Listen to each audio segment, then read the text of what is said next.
하나님 감사하고 또 감사하고 무한히 감사하기 이루 말할 수 없습니다. 하나님 제게 제 존재를 주시고 하나님 호흡을 주시고 생명을 주셔서 이렇게 하나님 존전에 오늘 또 서게 하시고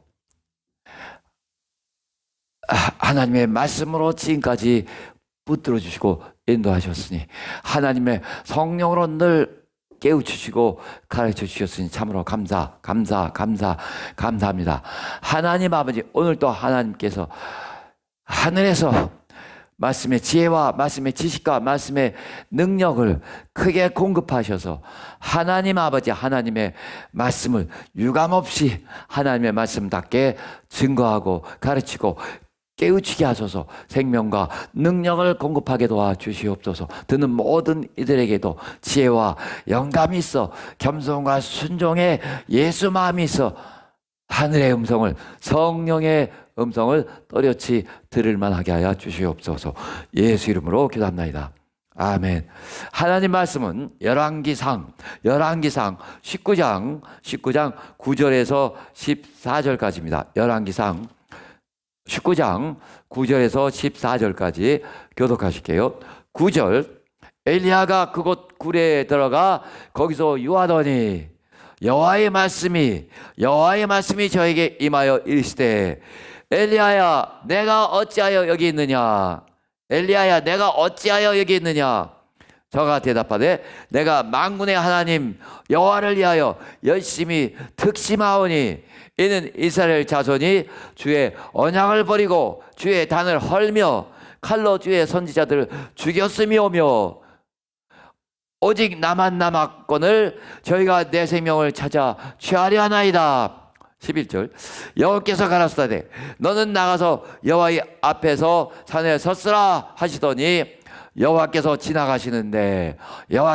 하나님이 지나가시는데 여호와의 앞에 크고 강한 바람이 산을 가르고 바위를 부수나 바람 가운데 여호와께서 계시지 아니하며 바람 후에 지진이 있으나 지진 가운데도 여호와께서 계시지 아니하며 12절, 또 지진 후에 불이 있으나 불 가운데도 여호와께서 계시지 아니하더니 불 후에 세미한 소리가 있는지라. 엘리야가 듣고 겉옷으로 얼굴을 가리우고 나가 굴러기에 섬에 소리가 있어 저에게 임하여 가라사대 엘리야야 내가 어찌하여 여기 있느냐. 저가 대답하되 내가 만군의 하나님 여호와를 위하여 열심히 특심하오니 이는 이스라엘 자손이 주의 언약을 버리고 주의 단을 헐며 칼로 주의 선지자들을 죽였음이오며 오직 나만 남았거늘 저희가 내 생명을 찾아 취하려 하나이다. 아멘. 자, 하나님은 모두가 다 아시다시피 만유를 창조하신 하나님이십니다. 우리는 천지 창조 이렇게 말하면서 흔히 이제 우주 물질 세계만을 상정할 수 있습니다. 그러나 하나님은 이 물질 세계, 소우주, 대우주 하는 큰 물질 세계, 그래서 이 갤럭시라고 하죠. 갤럭시, 이게 은하수를 말하는데 별들의 강이라는 얘기예요. 별들의 강. 그 별들 하나하나가 그렇게 많아 갖고서 수천억 개가 돼서 하나의 이 은하를 강물줄기를 이룬다는 것입니다. 그런 은하계가 또 수천억 개 있다는 것이에요. 그래서 우리 작은 두뇌로는 우주가 얼만큼 큰가를 도저히 상상할 능력이 없고 감당할 능력이 없고 지각할 수 있는 그런 능력이 없단 말이죠. 그러나 이 물질계 큰 물질계라도 하나님 앞에서는 또는 천사들의 하늘, 신들의 하늘, 하나님 보좌가 있는 그 하늘, 영계 하늘에 비해서는 아무것도 아닌 탁구공만한 그런 작은 존재에 불과하다. 라는 것입니다. 그러니까 그 하늘에는 수없이 많은 천사들이 또 지은 바 돼서 각자 자기 자리를 위치를 지키고 있습니다. 하나님은 이 물질계의 많은 생명체들, 많은 여러 피조물들을 창조하셨을 뿐만 아니라 하늘의 많은 영계 하늘에서의 많은 천사들도 지으셨습니다. 그런데 그 하나님이 자기 자신을 나타내시는데 이 피조물은 하나님이 너무 크셔서 하나님을 뵐 수 있거나 만날 수 있거나 또 하나님을 이렇게 감지하고 잡아보고 할 이런 능력이 전무합니다. 그래서 우리 기독신앙은 계시의 신앙이라는 거예요. 하나님께서 자기 자신을 드러내 주시지 않으면은 인간은 도무지 하나님을 알 수 없는 겁니다. 이 종교는 인간의 얼굴을 한 문화의 한 측면을 말할 뿐입니다. 문화적인 산물일 뿐이에요. 그러나 우리는 종교가 아니라 하나님이 자기 자신을 드러내 주셔서 계시하셔서 그래서 하나님을 알고 믿게 된 그런 계시의 신앙입니다. 아멘. 근데 오늘 이제 엘리야라는 선지자들의 대명사, 이스라엘이 사람을 생각할 때 가장 큰 인물이 선지자입니다. 근데 이제 저기 변형산상에서 모세와 엘리야가 나타났듯이 엘리야는 모든 선지자들의 대명사입니다. 그래서 18장, 열왕기상 18장에서는 바알 선지자 450명, 아세라 선지자 400명, 850대 1로 갈멜산의 대결에서 승리한 그런 굉장한 능력의 선지자란 말이에요. 그런데 이제 그런 갈멜산의 큰 대결이 끝났고 거기서 위대한 승리를 거두었지만은 사람의 또 속성이 그렇습니다. 이제 상황이 변했어요. 이세벨의 선지자, 이세벨의 상에서 밥을 얻어 먹는 그 850명 다 죽여버렸으니 이세벨이라는 그 악녀도 대단히 이제 분노가 치밀어서 내일 이 시간까지 내 목이 날아가지 않은 남은 정말 신들이 내게 벌을 내리리라 하고 초강경한 결심을 하고 엘리야를 죽이려고 사람을 보냅니다. 850명의 바알 선지자, 아세라 선지자들과 대결해서 하늘에서 불을 내림으로 해서 하나님이 이스라엘의 하나님이 참 하나님인 것을 증거한 그렇게 큰 승리를 거둔 엘리야가 또 이때는 그냥 바싹 쫄아갖고서 정말 바싹 쫄아서 주랭랑을 칩니다. 그래서 이제 마침내 40일을 걸어서 이 시내산 호렙산에 당도하게 됐어요. 그 굴에 들어가 있는데 하나님 그를 부르세요. 그래서 너가 여기서 무엇을 하고 있느냐 하니까 엘리야가 이러이러한 일이 있어서 내가 정말 하나님을 향한 그 열심과 특심, 열정이 충만하여 이제 바알 선지자들, 아세라 선지자들과 싸워 이겼으나 그러나 이세벨이 내 목숨을 찾기에 혈안이 되고 있으니 내가 이제 여기 숨었나이다 하는 것이죠. 네, 하나님께서 이제 너는 굴 앞에 나가서라. 내가 내 앞에 지나가리라 라고 말씀하시는데 하나님이 지나가시는데 작은 피조물 앞에서 하나님이 지나가시는데 우주 만물을 물질계 그 많은 별들과 또 여러 피조물들을 다 지으신 영계 하늘의 모든 수없이 많은 천사들을 지으신 그 하나님이 작은 피조물 앞에 자기 자신을 나타내시려고 지나가시는데 처음에는 여호와의 앞에 하나님 앞에 크고 강한 바람이 이제 몰아치는데 와 정말 바람이 얼마나 센지 여러분 잘 보세요. 여호와께서 지나가시는데 여호와의 앞에 크고 강한 바람이 산을 가르고 바람이 산을 가른단 말이죠. 얼마나 세고 얼마나 무시무시한지. 우리가 산을 가르는 무슨 태풍, 허리케인 뭐 들어본 적 있어요? 산을 쪼개더란 말이에요. 산을 갈라버린다, 쪼개버린단 말이죠. 얼마나 강한 바람인지. 크고 강한 바람이 산을 가르고 또 바위를 부순대요. 바위를 날려버린다, 바람이. 바위가 웬만하면 움직이나요? 견고한 바위가.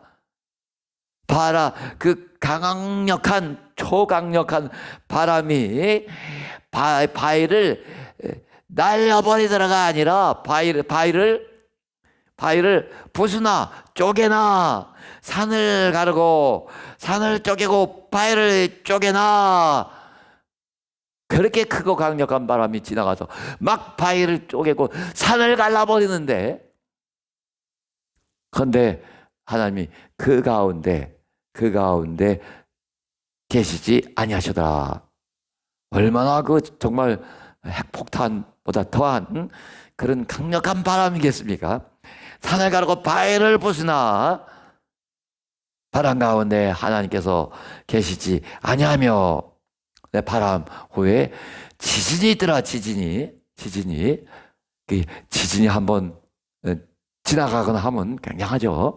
그러니까 지진이 오기 전에도 뭔가 건물이 흔들려요.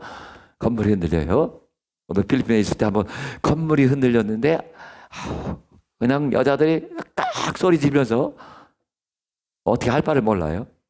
그리고 다 나왔는데도 이 전신주 같은 것이 흔들흔들 한단 말이죠. 그냥. 근데 뭐 그렇게 그 근처에서 난 것도 아니고 먼 데서 났는데 여하튼 지진이 세면 굉장히 무서워요. 지진이 있었는데 그런데 지진 가운데도 여호와께서 계시지 아니하며 12절 또 지진 후에 불이 지나갔습니다. 불이 있으나 불 가운데도 여호와께서 계시지 아니하더니 불 후에 세미한 소리가 있는지라. 불이 지나간 후에 세미한 소리가 있는지라. 여러분 뭐 이런 성경 구절을 해석하려고 그렇게 애쓸 필요 없어요. 바람이 산을 가른다. 그럼 때 주석서 같은 데 보면 또 막 바람이 못 가. 막 무엇을 상징한다 많이 나오겠죠. 또 지진은 또 뭐다. 뭘 의미한다 하고 또 불은 뭘 상징하고 여러 가지 학자들이 골머리를 앓으며 생각해낸 그런 주석들이 많이 달려 있습니다. 그런데 하나님 말씀은 그렇게 풀이 되는 게 아니에요. 그렇게 풀이 되는 게 아닙니다. 그래서 제가 세르비아 같은데 성경 해석 헤르메노이틱스 해석학이라는 게 있거든요. 또 철학 분야 중에서도 해석학이라는 그런 분야가 있어요. 근데 이제 다른 분야에서도 신학에서도 쓰는 말이 됐는데 성경 해석학을 들먹이며 성경을 어떻게 해석해야 되는가를 그걸 강의해 달라 그럽니다. 그 강의하다가 1년 12달 해도 모자랄 텐데 그러니까 한마디로 그러니까 쉽게 말하면 성경을 어떻게 해석해야 좋겠습니까? 라는 말이죠. 그렇게 간단한 문제가 아닌데 여하튼 그렇게 요구하니까 거기에 부응해서 설명을 해야 되는데 설명을 했어요. 제가 할 수 있는 설명 뭐냐? 성경 해석에서 가장 중요한 점은 빨리 성경 해석하는 것을 포기하라는 겁니다. 일단 포기해야 돼요. 일단 포기해야 되는 겁니다. 아멘. 우리는 성경을 해석할 능력이 없어요. 흔히 성경의 저자, 진짜 저자가 누굴 하십니까? 성령이죠, 성령.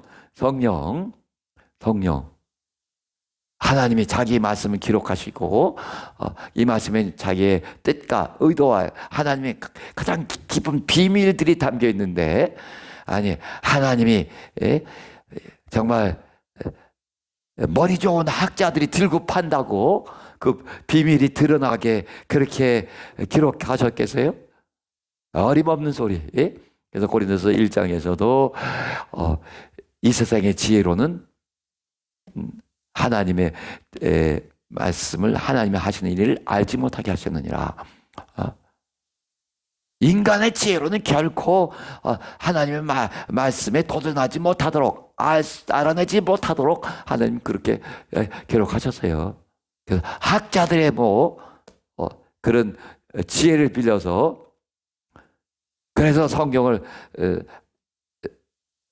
알고 공부해야 된다는 건 그건 성경에 대해서 1도 모르는 사람들이 하는 거예요. 그래서 이 세상에 지혜자가 어디 있느냐? 선비, 학자가 어디 있느냐? 이 세상에 철학자가 어디 있느냐? 하나님 그들을 모두 다 무력하게 하시느니라 하셨습니다. 고린도서 1장 20절에서도 유명한 여러분이 확인할 수 있어요. 여러분이 확인할 수도 있고 저도 우리 이렇게 성경을 읽어가면서 그래도 우리 건전한 상식과 이성으로 이렇게 알아들 수 있는 부분은 그렇게 그냥 받아들이면 되는데 마태복음 11장 봐보세요. 11장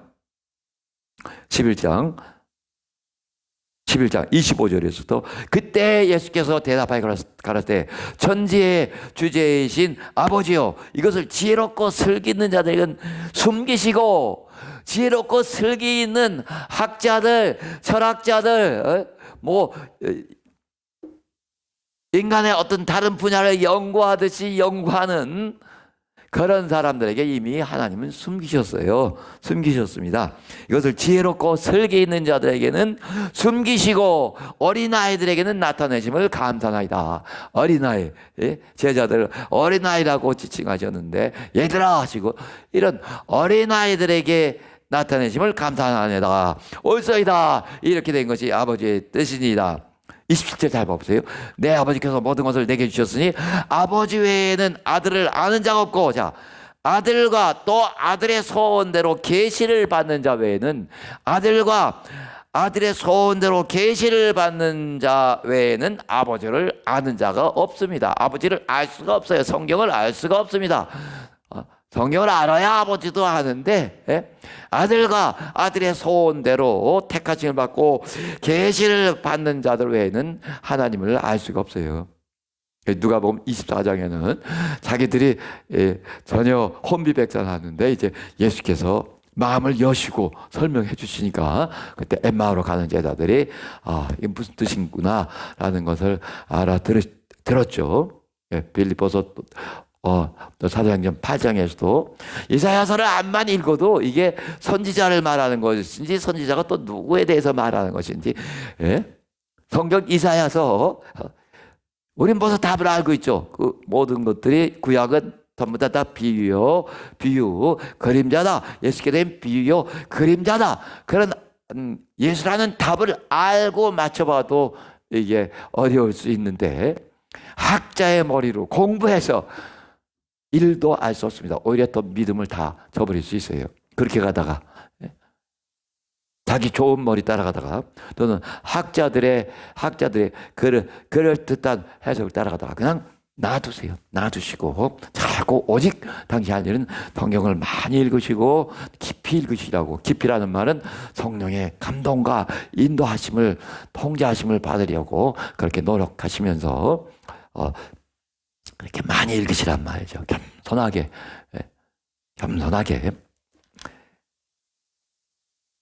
자, 우리가 여기서 볼 수 있는 것은 굉장한 바람, 어마어마한 바람 가운데서, 바람 가운데서 하나님의 자태가, 모습이 드러난 것이 아니라 또 굉장한 지진 가운데서, 굉장한 불 가운데서 하나님이 나타나시는 것이 아니라 정말 들릴까 말까한 작은 소리,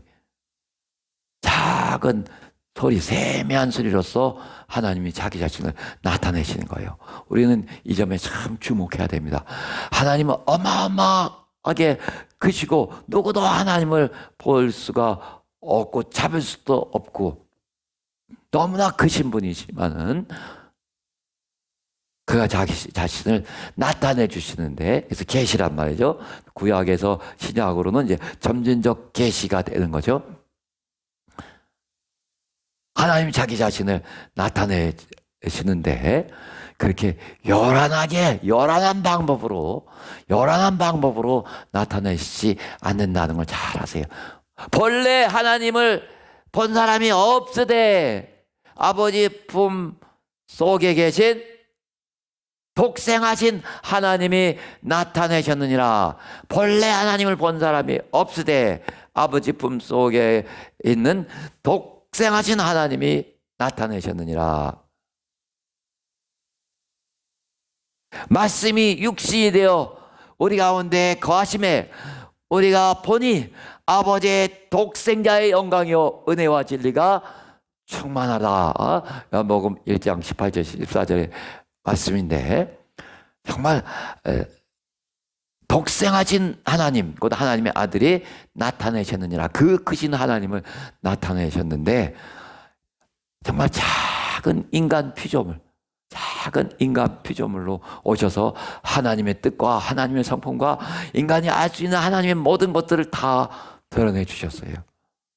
그래서 정말 믿음 또는 영안으로 보면은 아버지의 독생자의 영광이신 그분이지만은 그냥 사람의 육안으로 보면 아무것도 아닌 별 볼 일 없는 나사렛 예수란 말이죠. 나사렛에서 무슨 좋은 것이 나올 수 있을까 하는 것처럼 나사렛은 정말 별 볼 일 없는 동네입니다. 그래서 일부러 나사렛 예수 그를 이제 험담하고 깎아내리는 폄훼하는 자들이 나사렛 예수를 즐겨 말했습니다. 우리 같은 오해하지 마시고 그 전라도니까 그래 하고, 또 옛날에는 함경도 평안도 사람들이 조선시대는 이렇게 또 폄훼를 당했단 말이죠. 그런 것처럼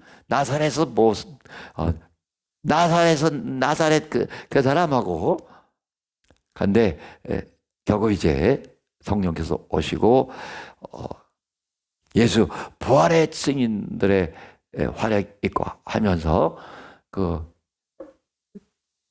정말 별 볼 일 없는 그런 나사렛이란, 그래서 붙여준 그 명칭이 어제 이제 정말 나사렛 예수, 나사렛 예수 이름으로 걸어라 한 것처럼 오히려 하나님은 나사렛을 빛내시고 계시죠. 뭘 말씀드리려고 하냐면, 하나님이 자기 자신을 인류에게 적나라하게 다 드러내시는데 자신의 뜻과 자신의 의도와 또 자신의 성품과 모든 것을 다 인간이 알 수 있는 그만큼 적나라하게 다 남김없이 드러내시는데, 참으로 정말 작은 방법으로 나사렛이라는 그런 촌동네에 하나님의 아들이 오셔서 그 나사렛 청년이신 그분을 통해서 자기 자신을 드러내셨습니다. 하나님이 하시는 일이 어떤가를 보여주시고 인간이 알 수 있는 모든 하나님의 성품과 의도 등을 다 드러내셨어요. 정말 이, 이 가장 낮은 하층 17개 계층에서 끝에서 두 번째라 그래요. 그런 낮은 하층 사상이 뭐 이런 우리도 요즘 그러잖아요. 그런 계층 그런 집안에서 태어나셔서 그런 집안에 태어나셔서 30년을 그냥 침묵하셨어요. 30년을. 하나님의 아들이 이 땅에 오셔서 자기 일을 자기 사역을 하시는데 나사렛이라는 별 없는 동네에서 조용히 유년 시절과 30살 이전까지의 그런 시기를 조용히 누구한테도 눈에 띄지 아니하고 그런 어떤 대단한 모습 없이 30년 동안 침묵하면서 자기 자신을 준비하셨습니다. 우리가 요단강에서 침례받은 그게 큰 사건이라는 걸 말씀드렸는데 요단강에서 침례를 받고 올라오시면서 드디어 이제 하나님 아들의 본색을 드러내시며 본색이라는 게 조금 어색한데 그 하나님 아들이심을 이제 요셉의 아들이 아닌 하나님의 아들이심을 공개적으로 드러내시며 이때부터 무섭게 정말 하나님의 뜻만을 이루어드리는 그런 공생애를 시작하시는 거예요. 나사렛 예수로서 30년 동안 이렇게 침묵하시다가 우리가 이 하나님의 속성을 잘 읽을 수 있어야 됩니다. 그래서 그가 3년 동안 공생애를 마치시고 정말 초라하고 가장 비참하게 죽으셨죠. 그러나 하늘 보좌에 앉으셨으며 그 약속하신 대로 성령을 보내주셨는데 여러분이 하나님의 일하시는 속성을 잘 알아야 그래야 타락하지 않을 수 있습니다. 당신은 자꾸 크게 되고 싶고 뭔가 그럴듯한 걸 좋아하고 그래서 허영심이 충만하고 사단의 허영심 못지않게 하나 그렇게 갖고서는 하나님을 깊이 만나기가 어렵습니다. 예전에 낮은 대로 임하소서라는 그런 책이 있었어요. 낮은 대로 임하소서. 저도 이제 기도하면서 어떻게 그런 기도를 종종 하게 됐는데 하나님의 성령의 음성은 하나님이 누구신가? 가장 높으신 하나님 아니세요? 가장 높으신 그 한 분만이 자기 마음대로 할 수 있는 자유가 있는 거예요. 그래서 하나님의 의를 말하는 겁니다. 가장 높으신 분의 음성이 성령의 음성이란 말이죠. 그 음성은 가장 낮은 곳으로 흐른다. 가장 낮은 곳으로. 가장 겸손한 자가 들을 수 있다. 우리 최초의 비샵 세미나를 이제 루안다에서 했는데 그때 이제 저는 제가 준비한 내용이 많이 있어도 이제 하나님 뜻대로 증거하려고 하죠. 너희 안에 이 마음을 품으라. 꼭 그리스도 예수의 마음이니. 이 빌립보서 2장 5절에서 11절의 말씀을 이미 다 제가 영어로 외워서 할 수 있으니까 얼마든지 인용하면서 정말 겸손과 순종의 예수 마음을 강조할 수 있었습니다. 당신도 겸손과 순종의 예수 마음이 없으면 절대 하나님 나라에 들어갈 수가 없어요. 당신이 비샵이든 무슨 목사든 또는 전도사든 누구든 간에 오히려 아무 타이틀이 없는 집사 외에 어떤 다른 타이틀이 없는 그런 사람이 겸손하고 순종하여 그렇게 우리는 예수의 마음 겸손과 순종의 예수 마음 많이 배웠어도 호락호락하지 않습니다. 참 신기해요. 그 카톨릭에서 그렇게 우상의 제국에서 자기 실력으로는 절대로 빠져나올 수 없었는데 하나의 교회를 이루고 우리 같이 이제 교회 생활을 하는데 우리 믿음 생활은 겸손과 순종의 생활이에요. 겸손과 순종의 생활. 그러나 아무리 배웠어도 기도는 많이 해도 여러분 기도는 많이 해도 전도는 많이 해도 영감은 많은 것 같아도 신기하게 순종하지는 않습니다. 참 어렵습니다. 겸손한 자가 순종하는 것이며 겸손한 자만이 하나님 나라에 들어갈 수 있는 거예요. 교만의 충만, 교만이 충만은 그게 마귀의 마음을 갖고 어떻게 하나님 나라에 가요? 마귀의 마음이 충만해서 어떻게 하나님 나라에 갑니까? 자꾸 1차 비샵 세미나 얘기만 해서 미안한 측면도 있지만 또 들어보세요.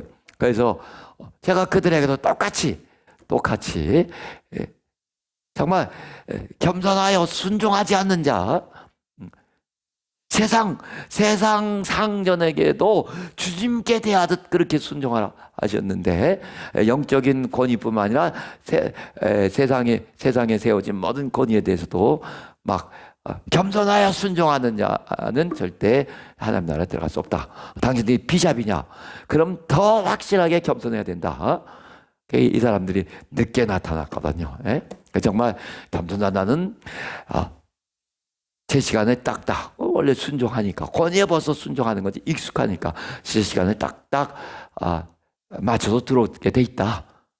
몇 번 말씀드리니까 그때야 이제 많은 사람들이 점심시간 끝나고 휴식시간 끝나고 제 시간에 들어옵니다. 그 이전에는 들어오라고 막 하는데도 잘 안 움직여요. 먹을 거 다 먹고 그 실력으로는 하나님 나라에 들어갈 수 없거든요. 그렇게 뻣뻣한 불순종과 교만의 마음으로 마귀의 마음 갖고 어떻게 하나님 나라에 들어가요? 정말 명심하세요. 겸손과 순종에 예수 마음을 충만히 가지셔야 됩니다. 자, 하나님의 아들도 자기 자신을 한없이 낮추셔서 어떻게 할 수 없을 만큼 낮추셔서 그렇게 겸손한 모습으로 오셔서 또 끝없이 죽기까지 그렇게 순종하셨는데 하나님이 자기 자신을 드러내시는 방법을 잘 아셔야 돼요. 작게 아주 작게 초라하게 누구도 주목하지 않는 방법으로 아무도 주목하지 않고 넘어갈 만한 그런 평범하고 작은 방법으로 여기 세미한 음성 큰 불 가운데가 아니라 어마어마한 지진을 동반하고 나 여기 있다 하고 어마어마하게 나타나시는 것이 아니라 바위를 막 가르고 쪼개고 그 큰 바람 가운데 크게 내가 여기 왔노라 하고 큰 소리로 외쳐 불러 대시는 것이 아니라 정말 작은 잘못하면 들리지도 않을 그 음성으로 엘리야에게 말씀을 하시고 이제 너 이후에 어떤 다른 사명자가 또 나타날 거라고 말씀하시고 그렇죠. 바로 성령이 그렇게 오신 겁니다. 또 성령이 그래서 이제 내가 너희를 고아처럼 버려두지 않으며 다시 오리라. 그때 너희가 내가 아버지 안에 너희가 내 안에 내가 너희 안에 있는 것을 너희가 알리라. 내가 너희 안에 있는 것을 정말 놀라운 일입니다. 우리같이 이렇게 작은 당신이나 나나 참 작은 피조물 조그맣잖아요. 암만 여러분 당신이 아무리 커도 뭐 2m 아무리 그 운동선수 2m 50 아무한테는 하나님께는 아무런 의미가 없어요. 개미만도 못한 작은 키에 불과합니다. 하나님의 성령이 하나님이신 그가 작은 인간 피조물 안에 계신 거예요. 그래서 요한복음 14장 17절에는 저는 너무나 신기해서 제가 아주 너무 크게 감동을 받고 나는 너무너무 크게 충분히 감동을 받았다. 그 말이 결코 아니에요. 나도 조금 감동을 받았는데 이거는 내가 조금 조금 감동을 받았어도 이건 너무나 신비하고 너무나 엄청난 일이고 너무나 큰 비밀이고, 그래서 나도 조금밖에 알지 못했지만은 자꾸 우리 사랑하는 교인들에게 또 말하고 또 말하고 또 말해서 정말 정신 좀 차리고 같이 공감 좀 하자라는 겁니다. 그렇지 못하면 그만큼 하나님과 멀리 떨어져 있는 사람이니까, 예? 그만큼 멀리 별로 많이 말씀드렸어도 별로 감각이 없어요. 그리고 별 관심도 없고 하는 사람은 그만큼 멀리 떨어져 있는 거란 말이죠. 여러분, 지금 처음 잘 안 느껴져도 자꾸 되새김질 하시고, 그가 내 안에 계십니다. 만왕의 왕이, 불가능이 없으신 그 만왕의 왕이 내 안에 계시고 나와 함께 사신 거예요. 14장 17절에 얼마나, 아니 이 뜻은 다 아시죠? 이 뜻만을 우리 이성으로라도 한번 생각하고 또 상상해 봅시다. 얼마나 크고 놀라, 하나님 성령이 누구시냔 말이죠. 만왕의 왕, 얼마나 이 세계가 넓고 이 지상이 얼마나 넓고 하늘이 얼마나 광활하고 높은지 뭔지 한번 좀 나가서 생각을 해보란 말이죠. 그 모든 것들을 다 지으신, 우리 머리가 그 크기를 도무지 상상도 못 해내는 그 큰 물질계와 또 그 물질계는 아무것도 아닌 그 영계 하늘을 다 지으시고 다스리시는 그 크신 하나님이 내 안에 계시며 나와 함께 사신 것인 거예요. 우리가 산다는 게 뭐냔 말이죠. 말도 하고 격려도 하고, 내가 자녀들과 같이 산다면은 또 자녀들이 잘못 가면 꾸짖기도 하고, 우울하면 격려하기도 하고 위로하기도 하고 힘을 주기도 하고, 다 하잖아요. 부모가 자식에게. 그런 것처럼 그가 우리와 함께 사시며 또 우리와 대화하고 싶어 하신단 말이죠. 근데 당연히 이 사실에 너무나 무감각하고 별 큰 관심이 없다면은 그게 당신의 우둔함이요, 그게 당신의 최악의 재앙이요, 비극이란 말이죠. 그러니까 지금부터라도 요한복음 14장 17절을 자꾸 읽으시고 외우시고 놀라시고 놀랄 준비를 하시라니까요. 얼마나 안 보냈으면 놀라지도 않을까. 일단 내 이성만으로라도 이거 정말 굉장하구나. 그 실제 우리 생활에서 어떤 사람이 이제 목사님 이런 어떤 데서 어떤 사람이 이렇게 참 유익한 간증을 하고 하는데, 그것 좀 제가 더 들을까요? 물론 이제 다른 사람의 간증 다 얼마나 도움이 되고 심지어 극동방송 뭐 다 도움이 됩니다. 그러나 유감스럽게도 진리를 아는 자들이 그런 것에 맞들이다가 그 퇴보하는 거죠.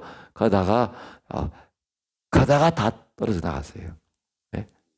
조금씩. 그러니까 진리를 알았어도 이 진리가 무엇인지를 제대로 깨닫지 못하면 그런 진리를 그대로 진리로 받아들일 그런 능력이 부족하고, 조금 더 인간적이고 피부에 와닿는 것들을 자꾸 추구하다 보면 내 믿음의 수준이 조금씩 떨어져 나갈 수 있어요. 당신이 그동안 잘 배우신 것처럼 하나님의 말씀을 이렇게, 하나님의 말씀, 진리의 말씀대로 그렇게 그대로 가르치는 이것을, 물론 간증하지 말라는 것이 아니고 이것을 그대로 받아들일 수 있는 그런 능력을 잘 유지하도록. 여러분, 최고의 간증이 뭔지 아세요? 최고의 간증이 내가 이렇게 해서 아파트 하나 산 거, 그것도 대단한 간증이죠. 저도 몇 번 했지만은. 그러나 정말 큰 간증은 무엇인가? 그 크고 놀라우신 하나님이 내게 말씀하시고 나를 종용하시고 또 위로하시고 인도하시고 하는 이 놀라운 체험. 그러나 다른 사람은 바깥에서 전혀 알지 못하죠. 그러니까 내 안에서 내게 말씀하시고 가르치시고 인도하시는 것. 이게 가장 큰 체험이고, 이게 가장 놀라운 체험이고, 가장 귀중한 체험입니다. 진리를 아는 사람들이 이런 인도를 받는 거예요. 그래서 요한복음 14장 26절에서는 그가 내가 너에게 말한 모든 것을 생각나게 하시리라 하신 것처럼, 생각나게 하시리라 것처럼, 여러분 그래서 자꾸 이제 하나님 말씀도 중요한 말씀 막 외우시면 좋다 하고 수없이 말씀드리는 겁니다. 내가 이미 외우고 내가 이미 익숙한 그 말씀을 사용해서 그 말씀을 생각나게 해서 하셔서 하나님께서 당신에게 가르치기도 하시고 격려도 하시고 또 용기도 주시고 위로도 주시고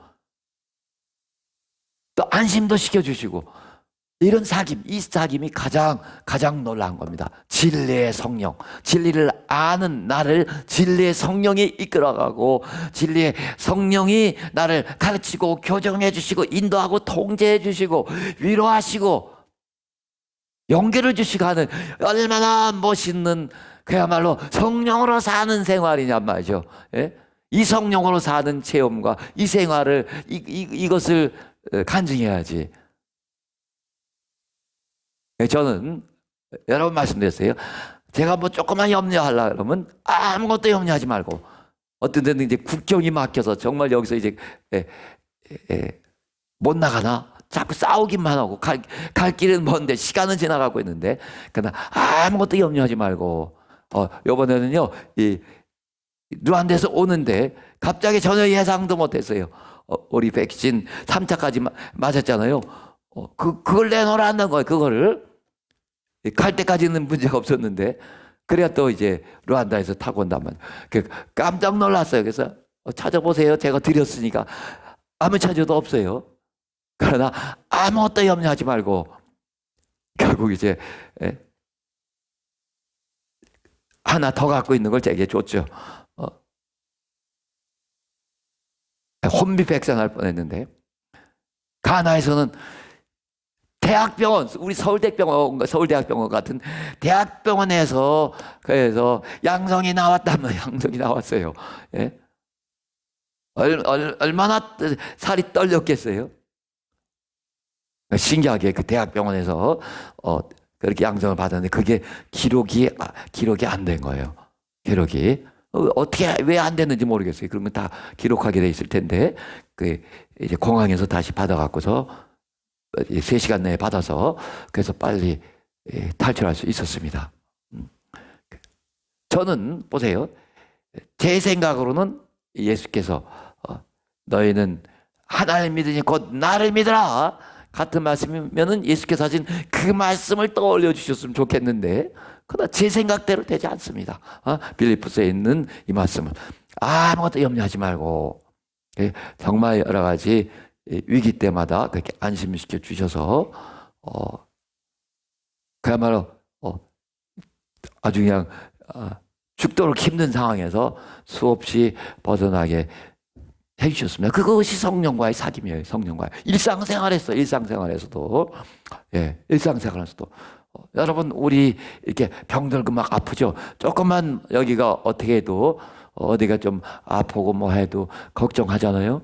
우리 교회는 우리 김우희 집사님부터 시작해 갖고서 이 말씀을 저한테도 주시고 다 주신 것 같아요. 따라 내 믿음 너를 구원하였으니 평안히 가라 내 병에서 너요 건강할지어다. 기도하는데 이 말씀이 이제 또 이 말씀을 떠올려 주시고 주셨다면 이 말씀이 이제 믿음으로 믿고 의지하고 주장하며 뭐 하셔야 돼요? 믿고 의지하니까 믿으니까 당연히 감사하게 됩니다.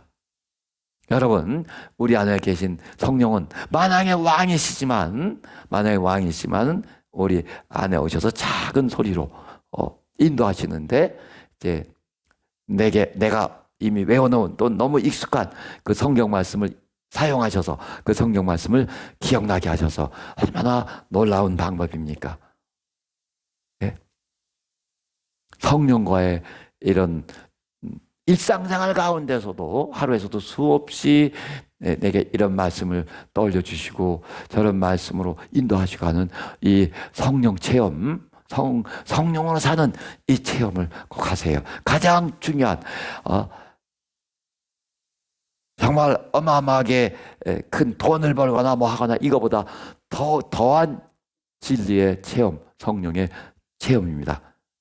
세미한 소리를 소리로서 하나님 자기 자신을 나타내신 것처럼 오늘날 우리 안에 성령이 오셔서도 뭐 티가 나나요? 바깥에서 내가 성령의 음성을 어떻게 듣고 있는지 바깥에서 티가 나나요? 알고 있나요? 아무것도 모르죠. 그러나 나만 알 수 있는 성령의 그런 음성을 내가 들을 수 있고 또 인도해 가십니다. 아멘. 일어나서 기도합시다. 내가 성령으로 사는 체험이 충만케 일상생활에서도 충만케 주시라고. 하나님 아버지 감사하고 모두가 성령으로 살 때 성령의 음성을 들으며 성령의 체험이 충만케 하여 주시옵소서. 이제는 속히 오실 주 예수 그리스도의 은혜와 극진하신 하나님의 사랑과 성령의 감동 인도하심이 내 안에 계시며 나와 함께 사시는 진리의 성령의 체험으로 성령으로 살고자 하는 사랑하는 성도들 이제부터 영원히 함께 있을지어다. 아멘.